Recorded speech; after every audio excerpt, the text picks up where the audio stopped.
Hey, welcome back to the Links Golf Podcast. I'm Al Lunsford, digital editor for Links, joined by Joe Passoff.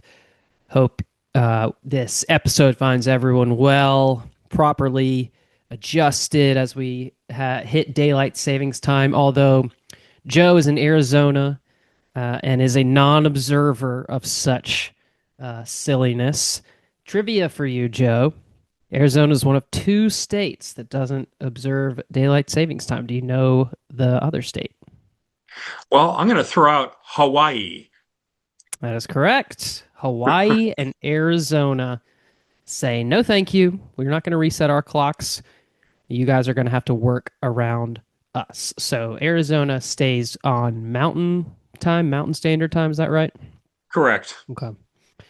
So yeah, we're all getting an extra hour of sleep, and other than I might not be getting any extra hours. My kids are going to have a harder time adjusting than we do, and we'll see what that looks like. But um, yeah, here we go. So glad to be back again for another episode today. The wheels are turning on this idea of Joe played one of the courses that I'll talk about, but I've had a couple of rounds in recent months on uh, proper 18 hole designs that were shorter in length. And we'll get to our full list in a minute, but that's the focus of our conversation today. We're going to stick to the US, mention some other international courses, but it's 18 hole courses that are sub 6,000 yards in length from their back tees. And uh, these courses that, at least the ones I've played and are on my list, quickly after playing them become among my favorites that I have had the chance to experience. And it's I think what they do well is have an engaging mix of holes, mix of risk and reward that they present, so that the length you're not really even considering it to be a detriment to the course. It's sort of a quirky characteristic that makes it stick out in the fold. So that's where we're at today. Joe, any thoughts with that before we dive right in? No, shorter days ahead, Al, and it does seem appropriate to talk about shorter courses. So, this notion of a golf course being a quality test, let alone in scenery or walkability, the time it takes, measuring under 6,000 yards. Um, we've had a stigma about 6,000 yards for a long while. And I don't know whether the credit or the blame goes to Golf Digest. Yeah, I threw that out there to surprise you. But no, when Golf Digest used to be a clearinghouse for records, course records, and aces, and they established sometime in the 1960s or 70s, whenever it was, that to qualify for a course record in as far as record low scores, somebody going super low, the course had to measure at least 6,000 yards for men. I think the ladies was a little bit high in those days as well, 5,200 yards. Um, and then following that, I mean, it lasted a long while. And then all kinds of different architecture theories came into play, a renewed appreciation for a number of courses across the pond that didn't hit 6,000, yet were acknowledged as wonderful courses in their own right. And slowly but surely, I think the 6,000 yard barrier has been eclipsed somewhat, certainly lately by some examples. But to be fair, yeah, it was acceptable enough to me to say, is this a big time course? Is it legitimate, worth my money? Oh, at least it's 6,000 yards. We had a course here near me that's just being redone now called Scottsdale Country Club. It was public, but I mean, it was barely 6,000 par 70, but it was 6,000 and you felt like you were playing a big time golf course, or at least big enough. So that's, I think, where the 6,000 stigma comes in. There's another stigma about 7,000 yard golf courses Yeah, as of right. championship calendar.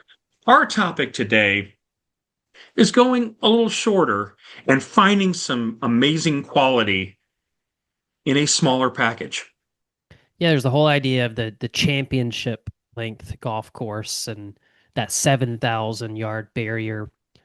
For what it's worth, uh, upon a quick Google search, the PGA Tour average it's showing is about 7,200 to 7,400, um, and the longest all time on the PGA Tour occurred last year, the 2024 BMW Championship at Castle Pines. They had it at 8,130 yards. We've seen some notable examples.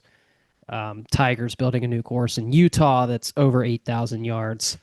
So that's a different end of the spectrum.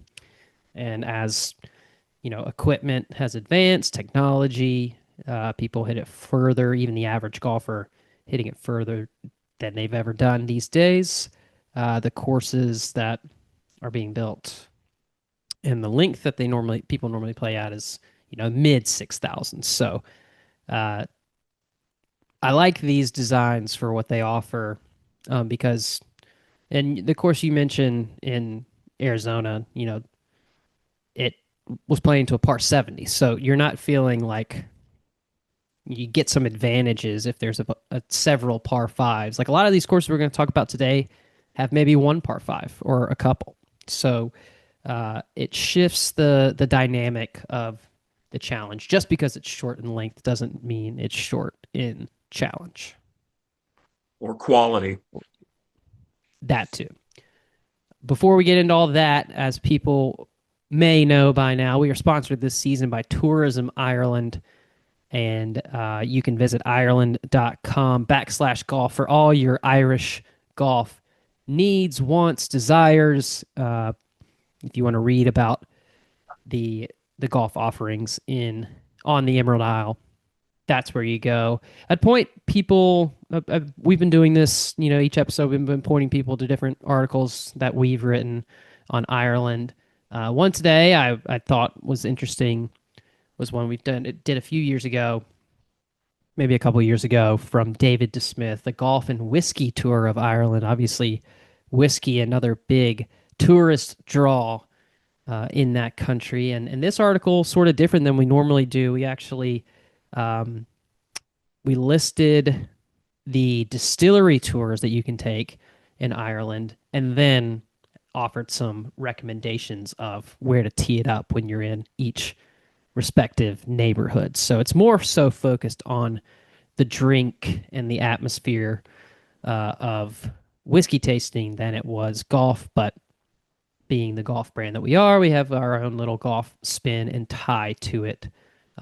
Golf and whiskey go hand in hand, especially in Ireland. So Ireland.com/golf or Ireland.com, whiskey tours and different experiences outside of golf. It's there for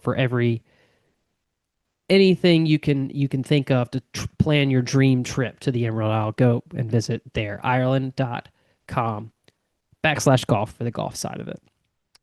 And we will go into our list of great sub 6,000 yard courses that are also 18 holes. So several courses opening in recent years that have gone a little different, unusual in their number of holes.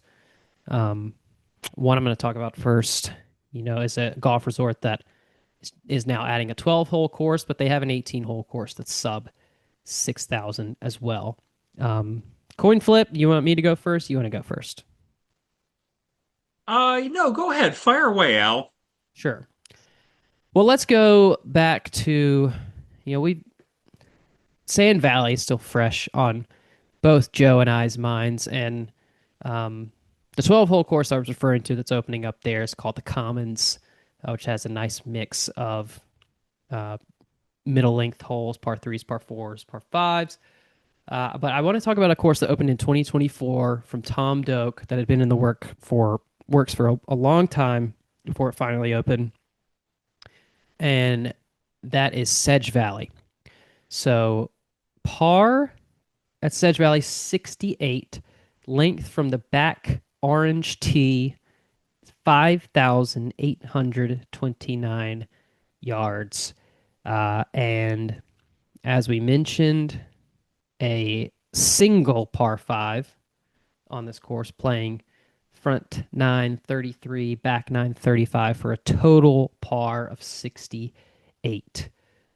Joe, Sedge Valley was Tom Doak's idea of creating a course inspired by the classic Heathland courses of London and the English coast, um, designed to be a course that withstood the test of time, and it does so with a really engaging mix of holes that a lot of half pars out there. Certainly several short par fours where you're sort of being baited into taking driver or something you think is going to get you really close to the green, but uh, there's obviously certain places that you cannot hit it in that event that you're going to take on the risk in search of the reward.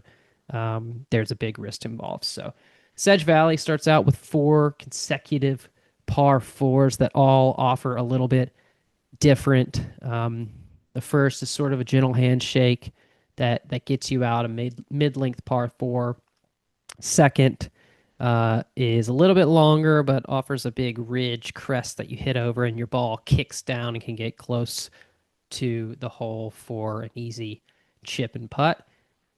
Three is where you get some serious bite. You got a 455-yard par four, playing uphill into a prevailing breeze. Generally, it's one of those holes where you cannot see the putting surface on your approach shot, and they've got a little target in the woods. I don't know if you remember seeing that when you played it, Joe, as sort of your line of sight for where you're hitting it. And then four, another decent size par four, playing 413. That's before you get into a mix of holes where it's a really serene and cool part of the course. This pocket at 5 and 6, a par three was sort of like a banana shaped or sideways hourglass type of shape to it, followed by I think the best hole in the course, this 294-yard par four that is drivable. Nice amphitheater setting, playing right next in the reverse direction of that par three you just played. After five, there's three par threes in a span of four holes, so you start to really feel that difference in the style of course you're playing. As I mentioned, only one par five at 11, after which you get those $1 meat pies that Joe and I talked about on a previous episode. But what Sedge Valley does well is interesting greens, mix of length. You're challenged to make decisions on every shot, starting from the tee box. How are you going to approach what lies ahead, rather than just take out driver and figure it out from there? You're really asked to think if driver's going to be the right play in this situation. And oftentimes I would argue that it's not. Sedge Valley immediately jumped to me to the top of the offerings there at Sand Valley, and it is a resort course that I wish I got to play more than once. Joe, how did you like Sedge? Loved it. Absolutely loved it. Al, you've played with me enough to know that long hitting is not my strong suit. But hopefully I can think my way around the course, and uh, Sedge Valley is exactly the kind of golf course that will let you do that. When we talk about these courses that are less than 6,000 yards, when I was a kid, as Chichi Rodriguez used to say, courses that were less than 6,000 yards, quote, less than championship length. Um, Sometimes as a par 64 or 60, were called executive courses. I think it was a term coined as if executives could buzz around quickly in a given round and not take up the whole day to do that. The great architecture scholar Ron Whitten introduced a term that may have been in vogue back then called precision courses. For whatever you adopted, it just meant something less than, quote, championship, meaning championship length, a minimum standard, as opposed to some course that actually hosted a big tournament. So, so what was the problem with most of those courses? It just didn't offer enough variety. You didn't necessarily have to swing the big stick that often or often enough. And usually it was just mediocre ground. And this is the best we could do on this piece of property to squeeze in these kinds of golf holes. In the case of Sedge Valley and others that are best in breed like this, it was a deliberate choice. It wasn't a fallback. Uh, what you crave in a good round of golf is stimulation, keep you interested from shot to shot, hole to hole. And that means variety, generally speaking, in looks, in stances and lies and shot challenges, and even occasionally in this day and age, shot shaping. So Sedge Valley, I think, achieves that perfectly because if you're feeling like we need a big time test, it offers that on a number of holes. To me, a sufficient number of holes. I absolutely loved the par four third hole that you mentioned at 455 to a green that, again, some wild contouring, hidden back there on the other side of a hill, and a neat backdrop where the green falls away towards the back into a bunker and some other messes with some trees. And yet it was just so great to contemplate, especially with the back left hole location we had. Like this would be a great golf hole on any golf course. It just happened to be, um, on this golf course. And so then, boom, 2 holes later, you're at this beautifully framed short par three, the saddle shaped green. Pop the hole left, it's a little shorter, put it up to the right, a little longer, but still gettable. Just you got to be precise. And framed, it reminded me of Bandon Trails, actually, at Coeur Crenshaw course, the fifth hole there. But some people says it reminds them of Augusta, the 12th. So be it. And then you mentioned the sixth, where the temptation is for a good player at 294 and firm ground. Let's go for it. Let's get it next to the green or on the green. But if you miss, you're going to have real problems simply making a four with a recovery shot. Mm-hmm. That's what Sedge Valley does. It's great looking, and it's a really healthy walk. It does go up and down some hills, nothing that's too onerous. But there you go. And for a modestly skilled player, if you're a semi-short hitting 14 handicap or 18 handicap, you don't want to play the back tees at 58.29. That's actually for a pretty good player because par is only 68. So if you picture two more par value holes stretching it to par 70, now it's kind of a 6,300 yard course or something. Anyway, it's perfect that we lead with this because it's a modern example. It's already jumped up into people's top resorts in the rankings department for top resort courses.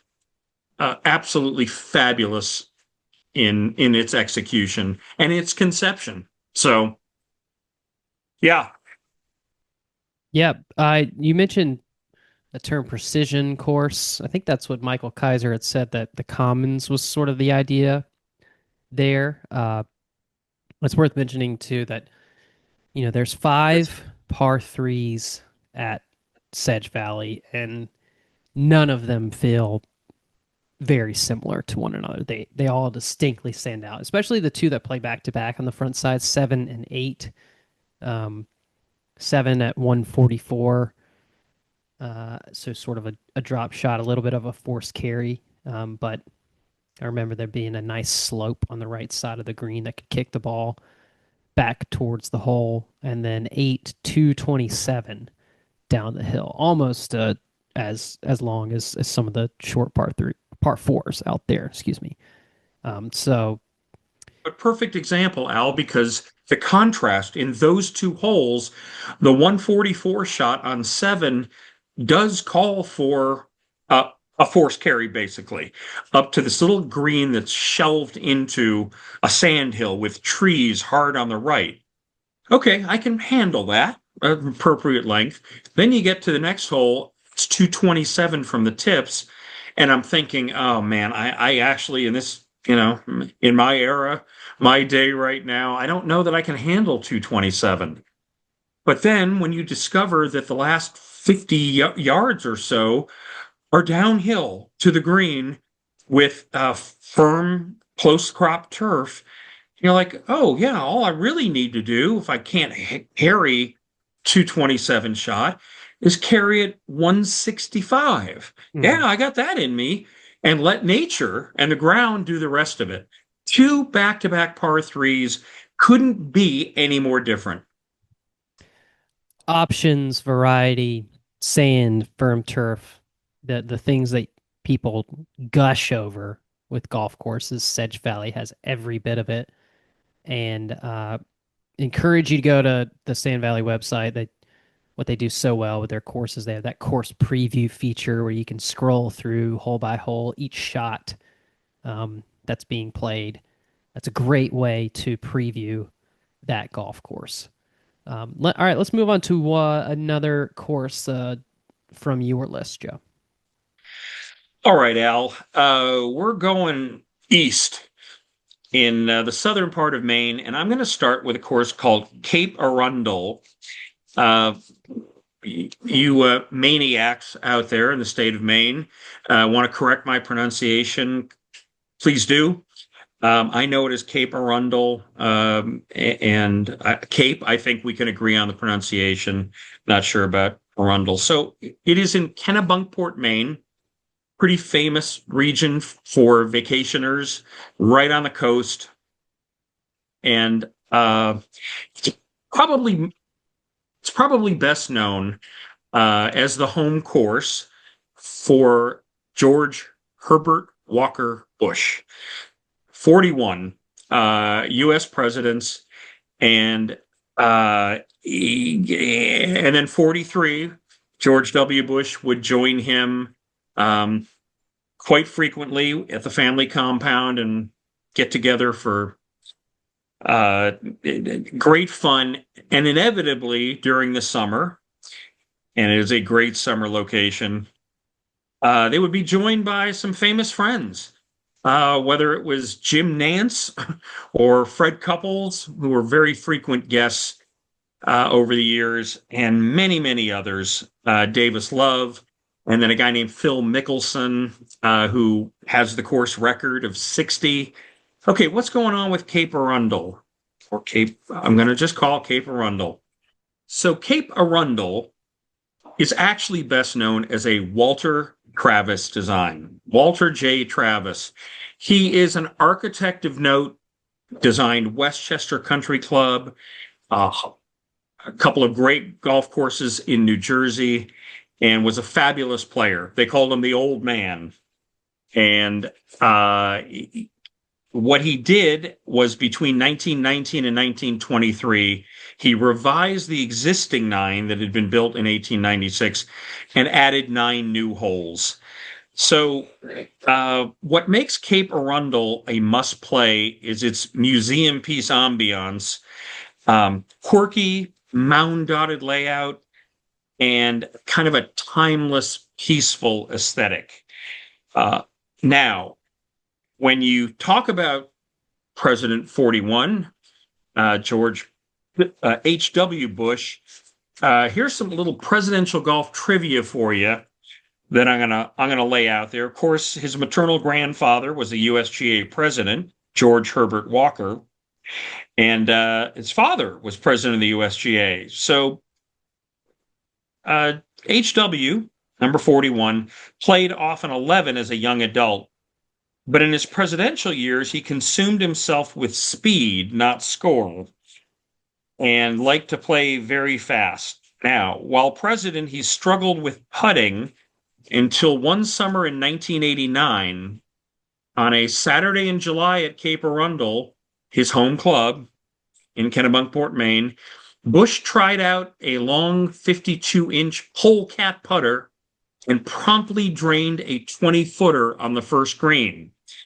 The rest of the day saw more of the same. His 81 was his lowest score in years and prompted him not only to play again on Sunday and Monday, but helped spread the popularity of the long putters.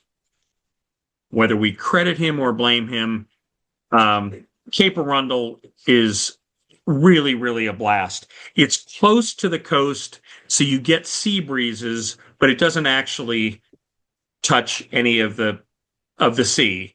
It does have 4 or 5 holes that play over, next to, around the Kennebunk River, and including the first hole. So there's plenty of beauty. It's not pre-clogged, but there's enough trees to let you know you're in Maine. And again, pure fun. There are some publications that have ranked it maybe a little higher than it should be, which is okay because it's so much fun to play. By the same token, it's not going to challenge you like some more modern courses or even some of the older courses that just throw more at you hole by hole. That's my first pick for a favorite 58, 59 par 69 Cape Arundel in southern Maine. It's great because it's a private club, but they offer public play, so you can go out there and experience it. Um, Cape Arundel is one of the courses that, when trying to figure out what to do at Jekyll Island, Great Dunes, so that Walter Travis inspired course that's opening in Georgia that you and I had talked about in the past. This is one of the ones that they visited for our inspiration. And another great example of a public Travis course that everyone can play. So really love that concept. It's got some really cool stories behind it too, as you mentioned. And nice bridges too. Love a golf bridge. There's a few really solid ones there at Cape Arundel. Or Arundel, whatever we're going with there. Yep. and where are we moving to next? I want to go next to Cape Arundel, known for having small greens. Another place with significantly tiny greens. We're going all the way out to the West Coast, Oceanside, California. This is a course for the people. Its motto is world class, working class. Of course, I'm talking about Goat Hill Park. It is 18 holes, par 65, Joe. And speaking of sub 6,000, this one's actually sub 5,000. 4,582 is the listed length here. So more creeping into like that executive course conversation, but I still love it for the fact that it's 18 holes. There are 1, 2, 3, 4, 5 par threes just on the front side at par 31, 6, 7, 8 total par threes. So 3 on the back. There's actually, we talked about the back-to-back par threes at Sedge Valley. This one has 3 in a row and 4 in 5 holes on the front side. So getting a test of precision. But again, they have a great video on their website where they have this guy known as the Professor. Peter Beams is his name. He gives you a hole by hole tour, drone tour of Goat Hill Park. It's from a few years ago, but it was a really fun watch as I was looking back at Goat Hill. I had the chance to go and play there a few years ago on a trip out to the San Diego area. Obviously, there's a ton of great golf there, but this is sort of a place that is more built into the community than others. It's originally 1952, redesigned 18 holes from nine in the early 1990s, and was sort of in threatened to be repurposed. Um, the 75-acre plot was in danger of going away in 2014, led by a group that includes John Ashworth of the Ashworth golf clothing brand line. Um, Also Link Soul, that's the newer Ashworth brand that people may be familiar with. Um, Essentially saved it, and it's the type of place it anyone can walk up and play. There's no dress code. They're playing music. They have a three-hole kids course out there adjacent to the driving range. Um, you can walk out there barefoot and be just fine. Uh, the rates out at Goat Hill Park, um, $30 just to walk, 25 at twilight, and yeah, you're not gonna break any sort of bank playing here. It's certainly not, the California course that's watered every single day and looks like a lush green garden. And that's sort of the charm of the place. It's got a ruggedness to it, trudging through some dirt, some really cool green features. There's a double green out there that's shared by a couple holes, views of the Pacific Ocean darting back. And people may have seen on social media, they have this tournament that they bring in celebrities for, and pros have played in it, called the Wishbone Brawl, that they've been doing for a few years, where they everyone goes out in this setting and plays with persimmon woods. So gives it a little bit of a different feel, but yeah, you need to be precise. There's a significant amount of elevation change, rolling hills, cliffs, even, if you will, off the side of greens. A fun, engaging, communal feel of a golf course that is so laid back and so pleasant. It's the experience of playing there is taking a load off and enjoying the game for what it is, instead of thinking about this test and what you're going to post on the Gin app. It's not that. It's the anti uh, regular golf experience. So I loved Goat Hill.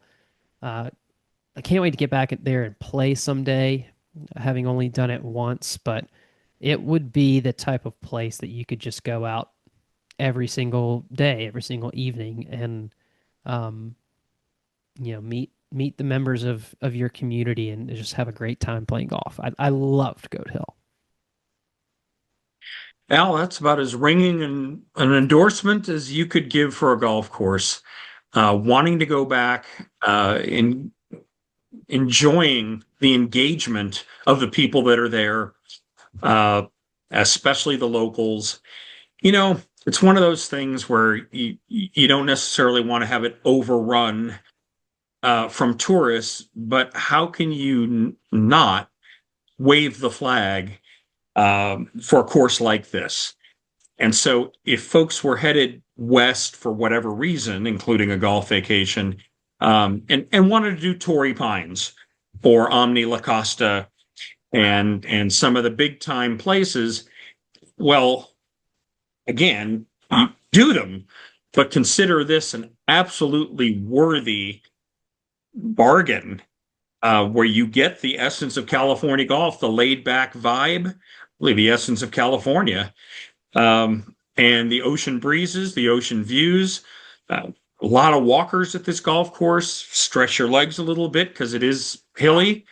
Man, not too much more you can ask for in a golf situation, especially in a state where golf is generally pretty expensive.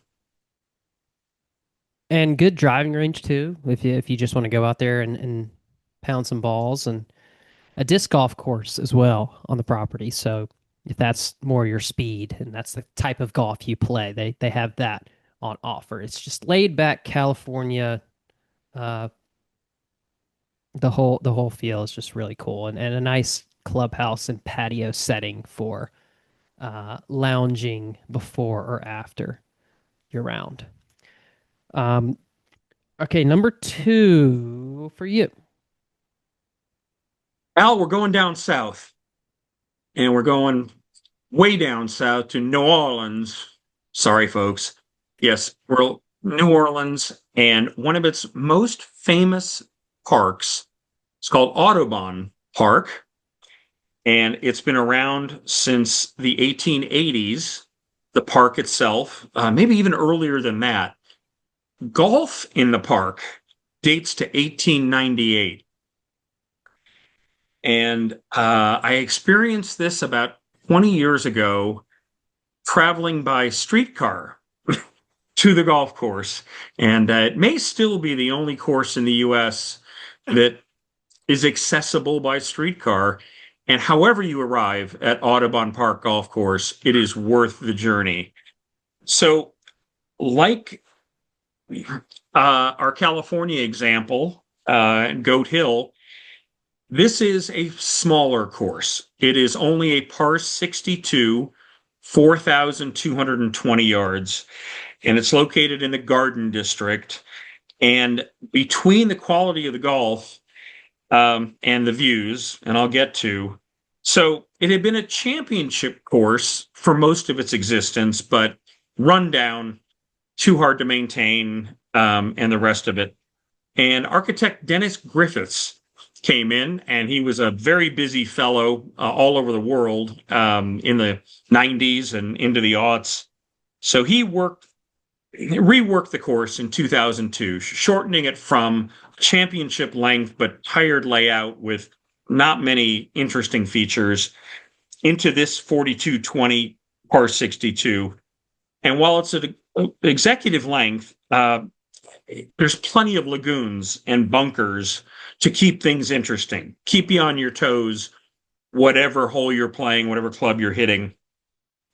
What made it for me is not just the variety that you were able to get in challenge, in some length with those, with the bunkers and the water, but where you are on Earth. You are deep in the heart of New Orleans, and there are golf holes on this golf course, such as the 148-yard par 3 13th, that are just so evocative of old New Orleans. There you've got the backdrop is the Holy Name of Jesus Church on the campus of Loyola University.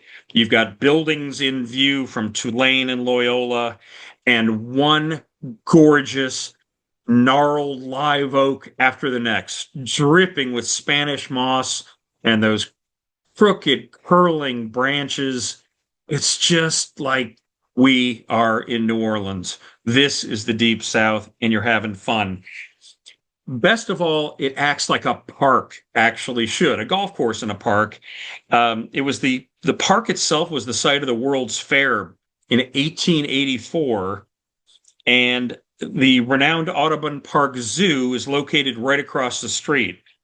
So you cross this wide park path to get to the 190-yard par 3 15th, and it's a good golf hole, well bunkered, but it plays parallel to this path where families are walking. Very St. Andrews like. There's strollers, there's skateboards, rollerblading, and the rest. Okay, yeah, you don't want to mess around with a poor shot under those circumstances, but you just have this feeling you are so connected to this city and this town when you're playing golf there. It is really reminiscent of Scotland's best center of town experiences. Big advocate I would love to go back to New Orleans for the food, and I would certainly like to go play Audubon Park's golf course again. It to me, I've read about, public golf around New Orleans. It's not a place that I've visited um, more than once in my life and never played golf there, but it's sort of, if I did go to New Orleans for any reason, Mardi Gras, what have you, and wanted to play golf while I was there, this is the place that I would want to play. For all the reasons that you mentioned, um, that the tie to the town, it's just a really cool thing um, that they do so well. 12 par threes there, from what I understand. So you test your luck, and if you're looking ace hunting, that's maybe a good place to go. But yeah, it exudes the sort of charm that, as you're talking about it, sort of reminds me of Winter Park that I used to play a lot in Orlando. Um, just people out strolling around right next to the golf course. So, uh, great addition to this list for sure. My last one, Joe, is one that sort of has the same feel. Um, you're not really going to see people, you know, going through and walking about their daily lives, but it is a short walk from the heart of downtown Aiken. That's the Aiken Golf Club. Um, you can walk there, and many people do, and when they stay in Aiken. It was a course that we visited on our recent tour around the state of South Carolina, covering historic public golf and museums around the state. So we tied this one to the Aiken Train Museum and Visitor Center, which teaches you about the history of Aiken as a railway town. The golf course is sort of this direct result of the railway, and one of the country's oldest rail lines still runs right past the opening few holes at Aiken Golf Club. Opened in 1912. Originally, it was this amenity for the Highland Park Hotel, is what it was called, and um, a lot of wealthy northern travelers would take the train down to Aiken in the winter time for some respite and some fun to be had. So they built this golf course. The first female pro, uh, not excuse me, it was the site of the first set of tees, female golf tees in the country. So that's another historic tie for Aiken. But the golf course itself, as did the others, we go to the scorecard. 57-55 from their tournament tees, and plays to a either par 70 or 71. So there a few par fives out there, but again, it's a course laden with risk, quirkiness. The current owner, Jim McNair Jr., was one of the ones responsible for personally putting his hands in the dirt and redoing this course um, in the 90s.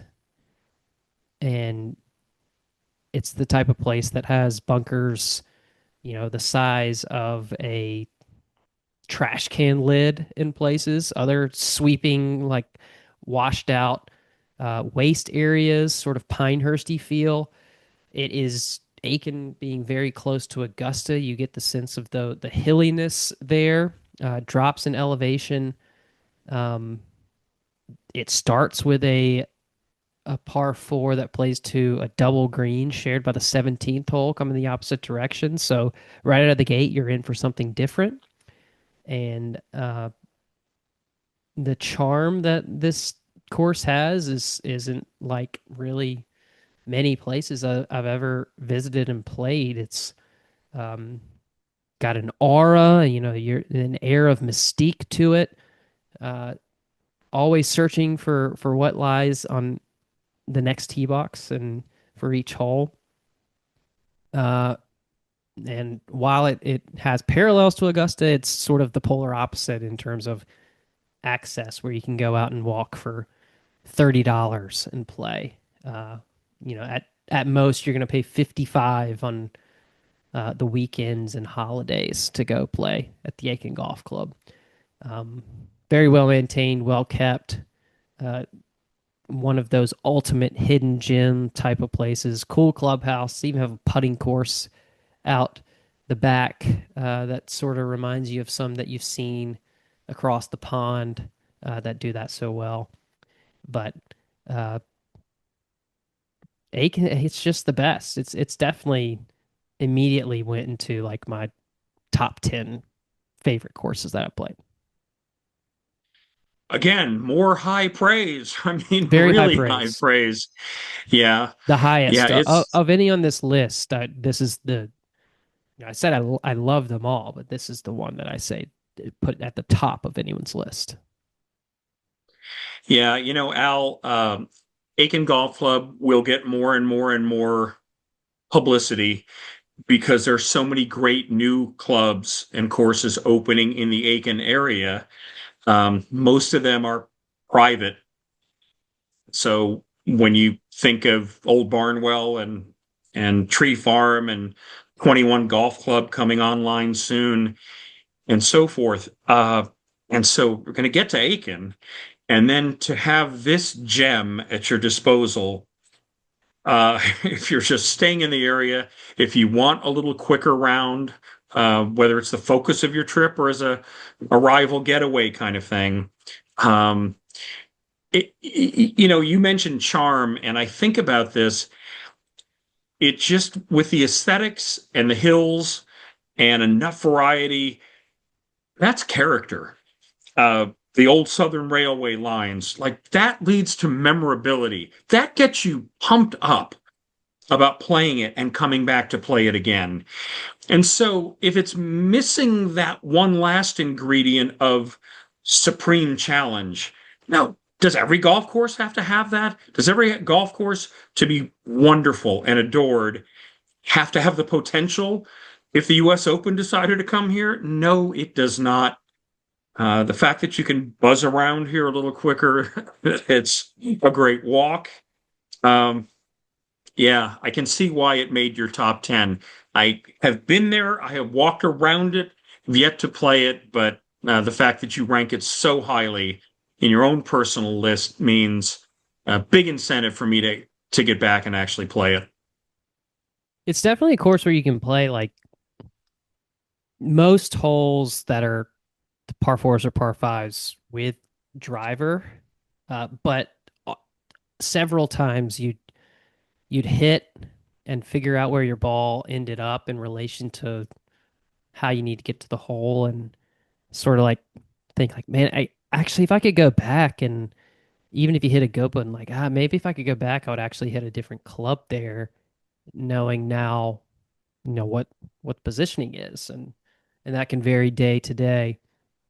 So a lot of quirky features too. There's like a this old stone staircase on the last, well, no, second to last par three on the golf course. It ends in a par three, back towards the clubhouse. So this is 16, big downhill par three hole. So there's this old stone staircase that the legend is Fred Astaire, and playing there at some point, danced down those steps towards the green.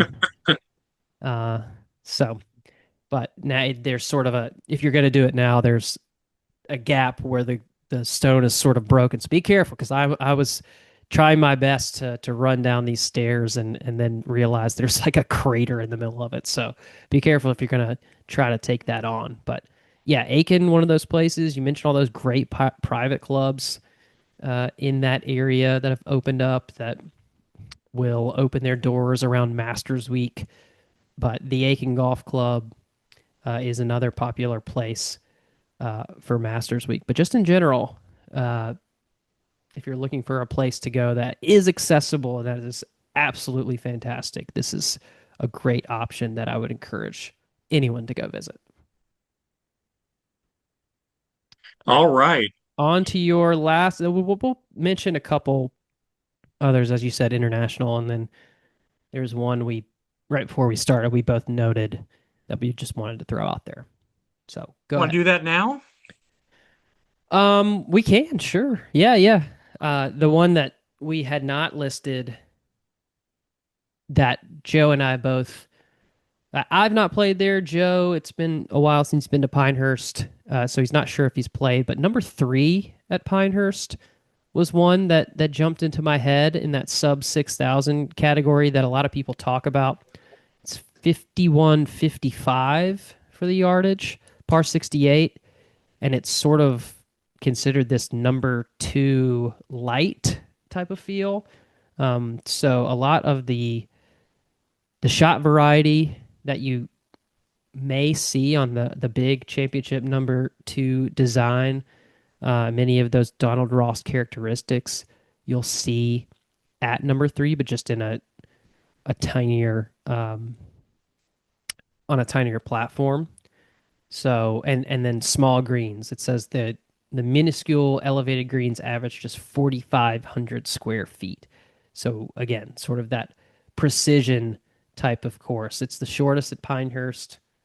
I've always been told that um, where would you play if you you already had number two and number four on your itinerary? What else should you try to check off at Pinehurst? Number 10 is now in that equation, but number three has always been recommended to me as one to get. Um, then on top of that, Joe, one that we've both played that just misses out in our sub 6,000 category because it's 6,089 yards, so less than 100 from our requirements, is Pinehurst number one. So the first course there at Pinehurst Resort, which is a great introduction into the type of golf you're going to get resort wide, and fun, gentle, not too overbearing golf course. You're probably going to shoot a pretty good score out there. It's just a shade over 6,000 yards. I really like number one. It's beautiful and it's very very easygoing. I don't know how else to put it. It's just a nice casual walk for what's on offer there at Pinehurst. Well, Pinehurst number two is a nice, easy, casual walk, but it will batter your ego. You most likely will not lose a ball, but it will be a score on your scorecard that Yeah, maybe could not get, maybe not casual, nice and easy yeah, from a could, walking perspective, but with everything that's and, going on, I don't know about and casual. yeah, number two will beat most people up who just aren't up to the rigors of handling those green complexes. Number one, just a shade over 6,000. Number three, well under, almost 5,000 yards. That gives you that Pinehurst, early Pinehurst Donald Ross flavor without being battering your ego. You are probably going to score well on those. Both wonderful walks. And, Pinehurst is making it tough because they're adding so many wonderful courses to the equation for you to pick number one or number three while you're on a visit there. But if you want more of that, and that old time flavor, without it being so difficult, great choices. Yeah. All right, now let's get to our last one on your list. Okay. My last one, we're going back to Maine. Yeah. Maine is full of some of the quirkiest golf courses in America and some of the oldest. And this is another example. My pick here is Northeast Harbor. And of course, this is Maine. It is down east Maine. And so you think, down east. That's like in the south, right? In the southeast. Well, no, actually. Down east refers to this area that's more in the middle of the state, although it's definitely east. Kind of originated from 1800 sailors who traveled downwind and eastward to reach these ports. And it now encompasses the region's rugged coastline, historic towns, and distinct culture. Key locations in the region include Acadia National Park and Bar Harbor. So thank you for that AI overview explanation of Down East. But yeah, I've been there and I played Northeast Harbor. And again, you talk about courses with character. So Northeast Harbor began with 9 holes in 1895 and then moved to a new location with a new layout in 1916. This is where it gets murky. Okay, the golf course today is a lot like it was. It's about 5,600 yards total, par 70. So you think, oh, I played a par 70. And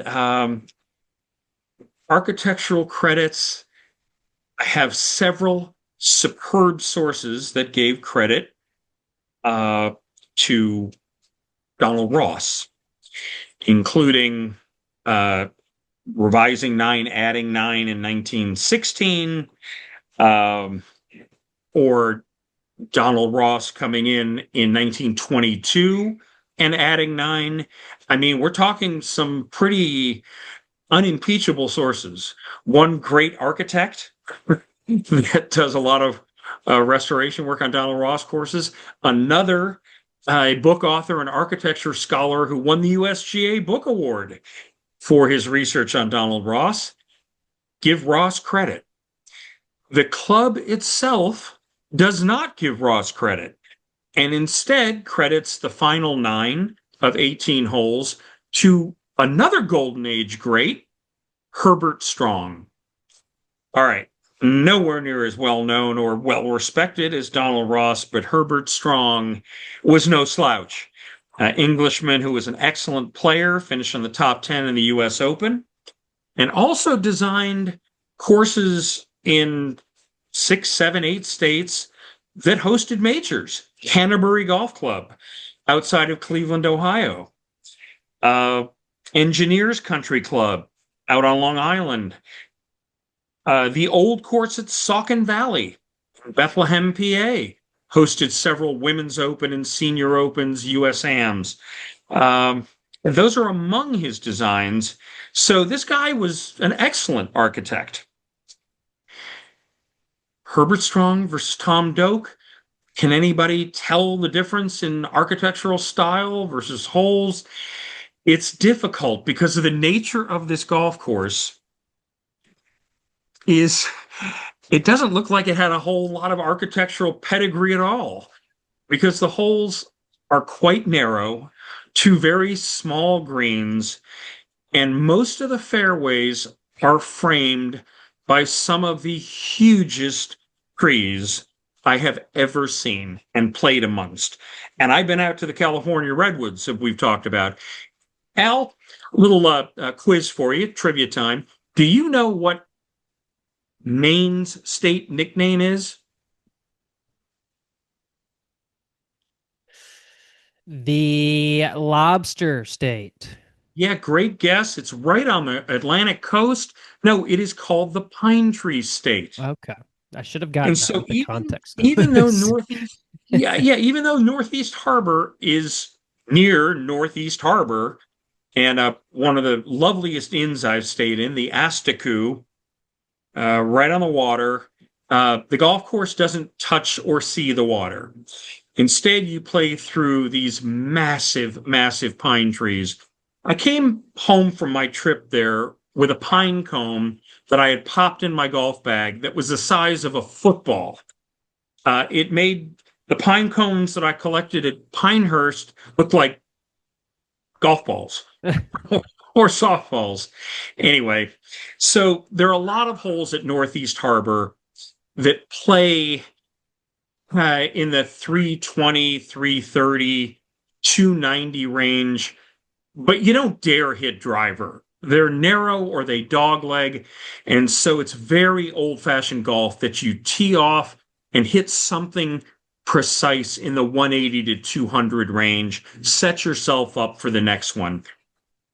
Typically these days, we don't like that kind of confining golf. We like width and options, but there's something about playing amongst these trees in this history, whoever the architects are, and at a club that gives public access. It's limited during the height of the summer, but in spring and fall, you can get on, and there's a little bit of play.